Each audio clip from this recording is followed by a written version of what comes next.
two really good teams, and tale of two halves. I thought our guys came out in the first half and played really well. We had some adversity right away, losing Adrian, and it was a situation where had it been a play, we'd have probably taken and put Rubes in, but seeing the severity of it and probably going to be out for the game, we went with Will and told Will he was going to play if that were the case, and so Will prepared really well, and I was proud of Will Howard. I thought Will Howard played a really good football game and gave us a great spark in the first half to get a little bit of a lead, and then second half it was kind of our inability to get off blocks and tackle, and TCU's a good football team, and their running back's a really good player. We know Duggan's a good player.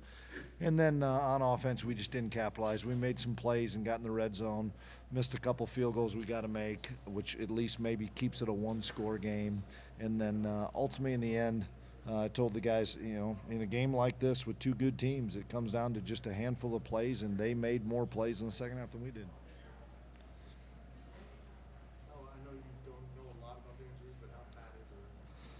It must be bad because they said Adrian was out right away. They said Daniel Green was out right away. Josh Hayes was out and came back. Julius Brents probably shouldn't have had him in the game, honestly, on the one long touchdown. And then we took him out after that, but we kind of gave him one there because he couldn't run. So handful of guys were down, but it is what it is. I mean, that's not an excuse. The next guy's up. He's got to step up. I thought Nick Allen played well. I thought Jacob Parrish played well. I thought Will Howard played well. But when you lose some of your marquee guys, that's the story of it a little bit. Last possession of the first half, kind of 3 and out. Yeah, it was big. Yeah, a little bit. I mean, I thought CK had some good calls. We thought we could get Will on the perimeter a little bit again because they were struggling with some of the quarterback run. I don't know. I'll have to look and see if we either missed a read or missed a block. But you're right. I think it was 28-10, and we got it at midfield. And if we could go punch something in there or get points, I think that would have given us a great lift. Instead, we don't. We miss a tackle. They take it about 50 yards and then ultimately get that to 28-17. That was a big momentum shift.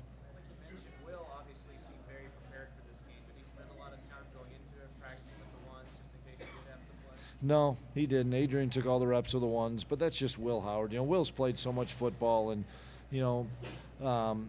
Will's learned an awful lot from his time with Adrian, from his time with Skyler, and Will's a good player, and so Will was confident, and the thing I like about Will is the players are confident when he's in there, and he came in and ripped one to Phillip right away that gave Phillip a chance in a 50-50 situation, and then, put one up for Cade, and Cade made a play.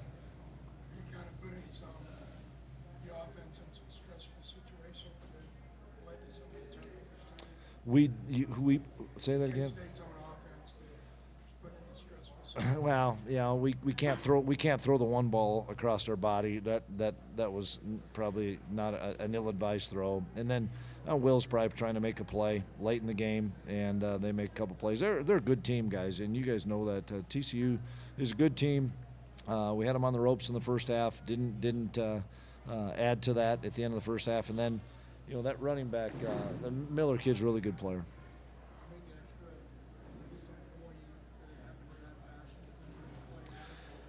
It's a part of it. So, no, it doesn't. And we talk about it all the time. You don't know when your opportunity is going to come, but just make sure you're prepared for it. And kids like Jacob Parrish, Nick Allen, Will Howard, they were prepared for it. And so the frustrating part is I don't know how bad those guys are hurt.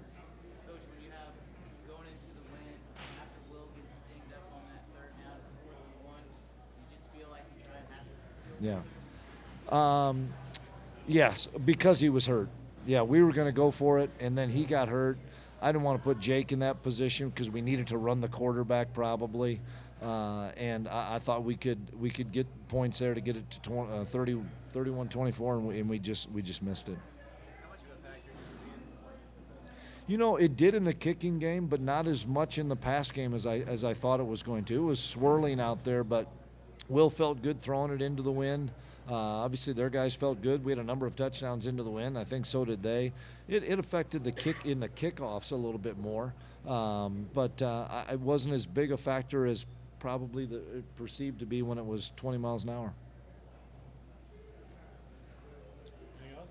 Are you, I know you said you don't have an idea, but are you thinking there's gonna be like lingering issues with them? Don't have guys. I wish I could tell you more. I don't have any idea. We got to get the report. They just told me, you know, each guy when I'd say, "Are they coming back?" They'd say, "Nope, they're done for the night." If you could get Adrian back, would you still try to? Well, we can't even have that conversation right now till I learn more about Adrian. Have you encountered anything similar to this before? Injuries? Yeah. I mean, it's part of it. Yeah. I mean, sure. It's part of it. It's okay. I mean, that's why you got 85. You know, the other guys got to come up and play. We'll be okay.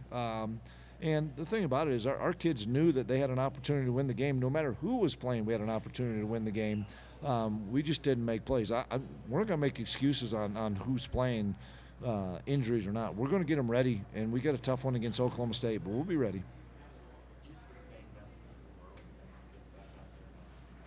Yeah. We were going to try to be cautious with Deuce because he came in nicked up, then got nicked up again, but then he said he felt pretty good. And so I thought in this whenever second quarter into the third quarter, I thought Deuce was fine. I don't think anything happened with Deuce to make anything worse. Does there seem like the official came over to talk to you about objects being thrown? Yeah, there was some throwing some stuff, but it is what it is. I mean, they got it corrected. They did a good job.